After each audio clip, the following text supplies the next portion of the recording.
Hello, today I'm going to be reviewing the newest skirmish game on the block, Super Fantasy Brawl, so let's go check it out.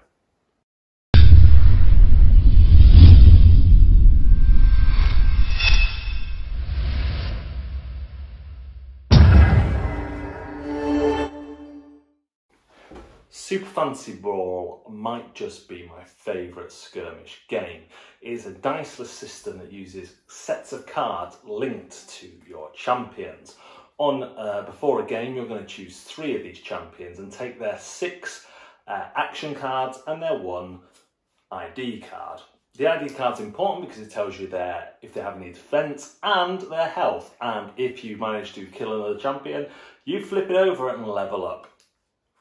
One of the key concepts of Super Fantasy Brawl is this system here. You have 3 tokens, a yellow, a blue and a red, and all your cards are going to be one of those colours. On your turn, you will play a card of a colour, flipping over that token, showing that that action has been used. There are some basic actions that you can always use that are listed on your playmat as well. However, on your off turn, when the other player is playing, you might get a chance to react to an attack, potentially sending some damage back at that person, moving out of the way, or taking less damage. If you do, you're going to flip the token of the colour matching that card, and then you'll have less actions on your go. So although reactions can be incredibly helpful, they also cost you an action on your attacking turn. The aim of the game is to get 5 of these trophies. Now I should say that this is the super duper Kickstart version I paid for.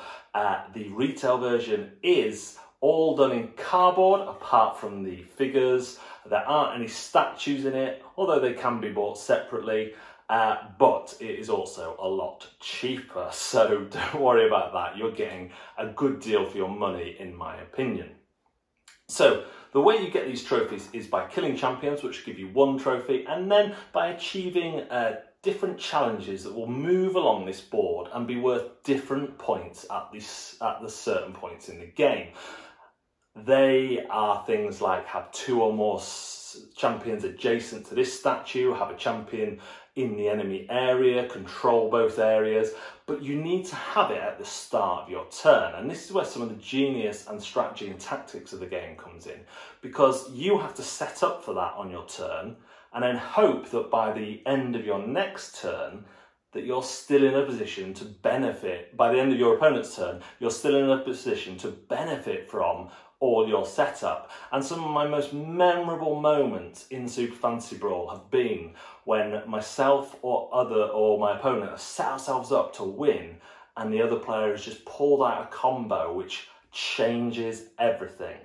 There was one time where my opposing player had 4 of the 5 needed, and I think I had 1 or 2.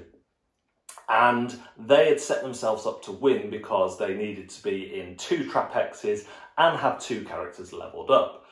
Now, I had very little movement. I'd used a reaction, I only had 2 moves left, but I was able to swoop in with my flying character, pick up their character off a trap hex, drop them next to another character of mine who had a strong attack, and take them out. And when they get taken out, they de-level. It was brilliant, and this game is full of moments like that. Only last night I was playing my friend and I was 4-0 up fairly early on in the game, and then he just took over the complete middle of the game, was chipping away at me, winning trophy at time, until I finally, through a war of attrition, took him out.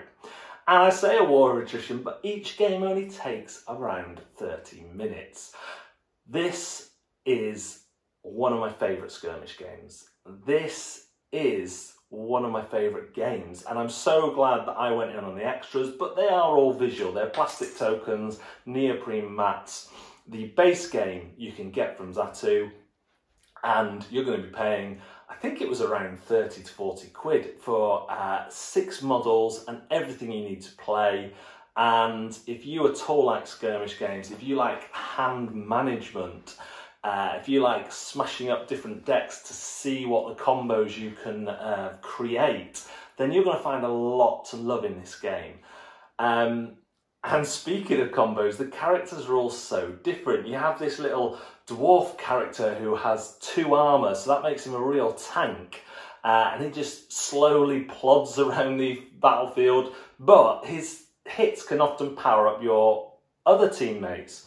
You've got this character, Maruisus. I don't know how to say it, but he basically gets stronger the more damage he takes. So you kind of want to get him into this position called Bloodied, which is where he's lost half his health, because he becomes more powerful. Then you've got characters that are extremely mobile, that jump around the arena and do damage and then jump away. I love it. One of the key other concepts of the game is the idea of pinball. I'm just going to say it. You will bounce your enemies off scenery, off the walls, off the statues a lot, push them into traps. And you need to do this because a lot of the challenges are about positional things, so you need to be able to push them. And then that does unblockable damage, which can go through shields, which gives you a lot more chance against someone like this sneaky dwarf, Dugrin. I love it. I love the chunky look of the minis, the art design. Like I say, if I was going to pick a complaint, maybe, probably that there's only one arena, but then I don't really know how they do a different arena without having different challenges. And actually it's not a game where I've been looking for terrain advantages other than, are they next to something I can bounce them off multiple times? And yeah, I've never felt it's a detriment. Some people might want more varied places to play with some different layouts and all that, maybe a laned layout. And interestingly, the designer of the game said that it did start off as a MOBA design, and you can kind of see that with the 3 statues is kind of reminiscent of 3 lanes. I'm so glad it didn't stay like that. I'm so glad it became an arena game. Replayability on this is high, even if you get just the core set. You can add single characters for £10, but you're always taking a team of 3, and mixing up and matching just gives you such variety and variability, plus the different challenges that come out. There's 11 of them and they come out in different order, so you can't really prepare yourself for them. And attacking is always good. The way the cards get mixed up, yes, there's some luck there in a draw, but you're only ever going to have 18 cards. You draw 5 each round, and you're going to burn through those quickly, so you can make plans to use them to mitigate the luck. So I think this has got lots of replayability. If it continues to see the support that it's had, I think there's 15 characters if you did the Kickstarter. There's already 2 new ones for pre-order, and 2 of those are on Zatu as single packs. So that takes it up to 17, and I don't know how you work out the variability there, but it's there. The artwork, the components, all top notch.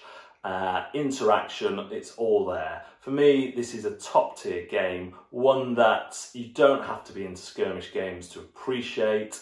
They have really streamlined the keywords. When you look at games like Keyforge, which is full of keywords, this has about a dozen keywords, and they all make sense within the game. They've been streamlined, refined to what I can only call perfection. I love it. I would just recommend everyone gives this game a try.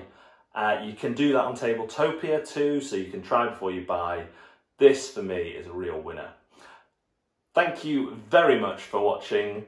Do like and subscribe to our videos and hit the little bell at the bottom. We are on Twitch at Zatu Games UK, and we're also on Twitter and Facebook as well, and we do live videos on both Facebook and Twitter. Oh, and we're on Instagram. There you go. Thank you very much for watching, and we'll see you next time.